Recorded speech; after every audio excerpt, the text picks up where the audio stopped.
I learned I learned something. Really? I learned something new this week, and I wanted to share it with you. Some of you may already know this. I mean, this is ridiculous right now. Hang on. All right, so pretty much everyone has heard the phrase turn the other cheek, right? And some of you, many of you, maybe know exactly where it comes from. If you don't, it's from Matthew 5:39. And that is, but I say unto you that you resist not evil, but whosoever shall smite thee on the right cheek, turn to him the other also.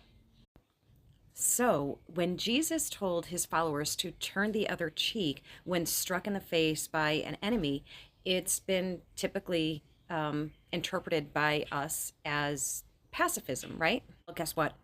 We're wrong. Like, super, super wrong. Okay, so I'll explain. So, a slap on the right cheek meant that a soldier backhanded an Israelite, which was a far more demeaning slap.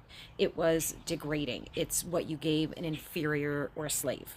So instead of breaking down or crying or getting emotional, you would simply turn the other cheek, and that meant that the soldier couldn't slap you again on the right cheek. And he can't slap you with his left hand because that's unclean for both of you. So the soldier's only option was to slap with the palm of his hand, which is something reserved for an equal. So, by giving the other cheek, the degraded person actually asserts his humanity and his bravery in this counter move. And it's a humble response, but it's also an act of courage against an oppressive system.